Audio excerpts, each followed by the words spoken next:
Welcome to Tangent, conversations with real estate and tech innovators, now part of Commercial Observer.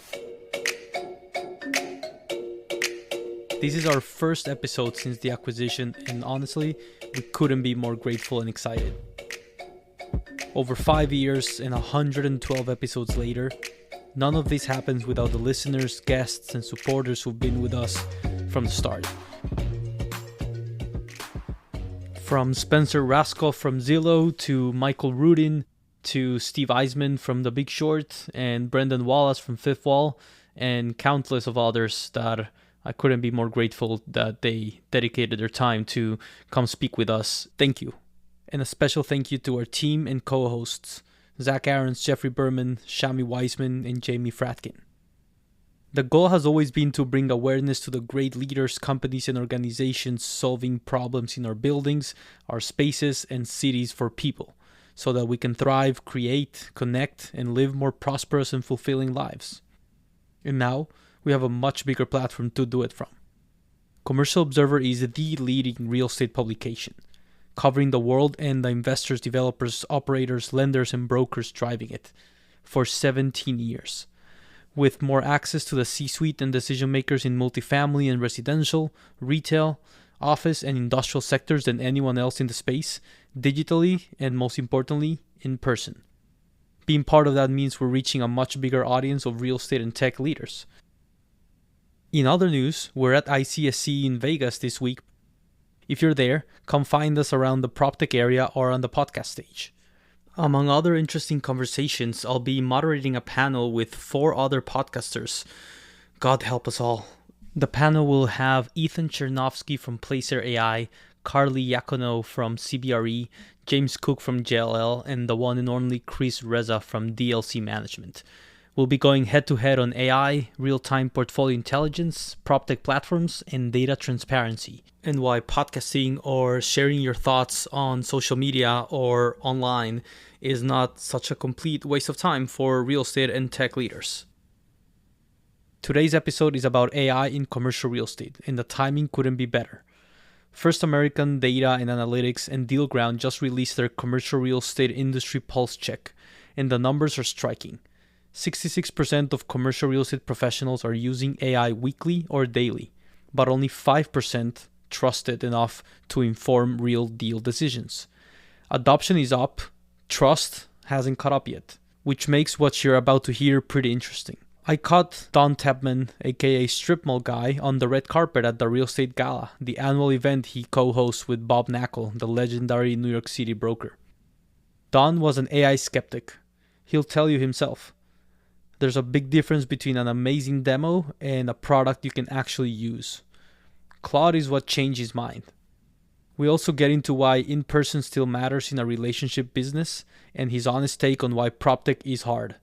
Some founders may not love it, others might use it as motivation to prove them wrong. I'll be back at the end to close us off with some final thoughts. Let's get into it. Tell us your name and what do you do? My name is Don Tepman, a.k.a. StripMallGuy, and I buy strip malls across America. What are you most excited about when you walk into a room like this? You know what? I'm excited about the fact that people are realizing that social media is not just something that you just do for fun on the side. It's a real business tool, and this room inspires people to do more of it. And in the process, their lives change and their career changes, and it's a thing of beauty that we all get to witness. Where is AI creating real value for your business today? We're using Claude a lot, Claude Cowork, starting to use Claude Code. There's no amazing app that everyone in real estate uses to that's the magic pill, but Claude's definitely helping us save a lot of time that we can utilize to do things that are higher ROI. What's an area of your business that you think the tech community has overlooked?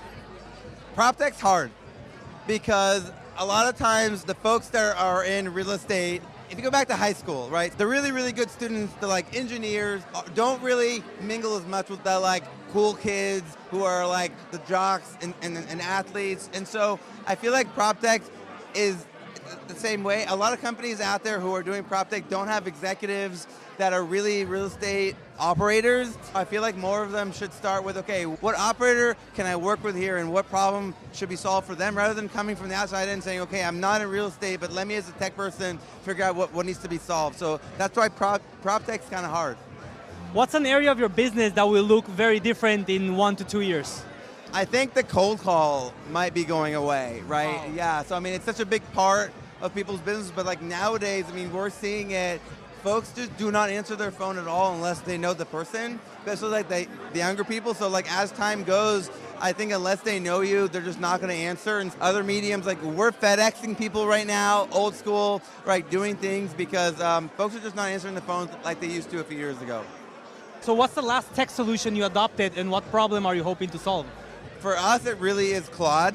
I was not a big like AI believer because I would do a lot of interviews with prop tech companies and like there's a big difference between a amazing demo and a product that I can use tomorrow. So I was kind of like negative on it, but definitely recently, like I said earlier, Claude is changing the game. It really lets you do things really quickly that otherwise would take away from doing things like finding deals, etc. We're tracking which brokers that we're talking to. It's a CRM, spreadsheets are just happening like this, our model, etc. So definitely recently a believer. What was the aha moment for you? When one of my analysts did something on Excel that would have taken 6 hours in 6 seconds. Wow. What's one partnership that you're proud of that has delivered outsized results? Look, I would say the partnerships with the 4 logos on this wall, this would not happen without them, right? So Crexi, Agora, Placer, ICSC, and their audiences are my audience as well. So they're very broker facing and it's a total win-win, and then without them this wouldn't happen, and hopefully they are with us again next year. If you could choose one person, historic or living, to do a partnership with, who would it be? Charlie Munger. I'm such a believer in his don't do it unless it makes sense, don't get into things that are too complicated. I actually, because of social media, I got to meet with Charlie at his home in 2023 and talk strip malls for a year and a half. So that was my dream. I posted about it. I said, please, someone help me meet Charlie Munger, and this community made it happen. Where can Commercial Observer subscribers and Tangent listeners learn more about your business and connect with you? So towncentercapital.com is our actual business, but on social media, we're on X, we're on LinkedIn. I'm doing videos now on Instagram, so the social media channels. Thank you so much.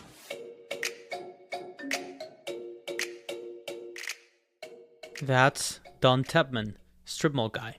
Don's take was simple. In the past, PropTech founders have come from outside the industry at times, building solutions without ever having lived the problem. That's not disqualifying in and of itself, but his advice, start with an operator, figure out what they actually need. All about the right partnerships and the right alignment of incentives. It's a fair critique, but the evidence suggests it's already shifting. Look at who's founding some of the most interesting PropTech companies right now. Dylan Ochner spent years building out Apple's and Tesla's retail construction programs before founding SiteRise. Brandon Colombo, a former broker, partnered with C. Rhodes Boyd, the two met at CoStar, to build Bracket, an AI-native transaction platform built to get commercial real estate deals from diligence to close faster.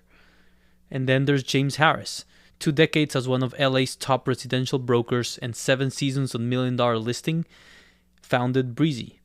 The pattern Don's describing, it's already happening. And at the end of the day, that's what this show is about. The people building the tools, the spaces, and the systems that help all of us live, work, and connect a little better. If you have a guest suggestion, a topic you want us to dig into, or a segment idea, let us know in the comments, or send us an email at community@tangentproptech.com. That's Tangent. Conversations with real estate and tech innovators from Commercial Observer. We'll see you next time.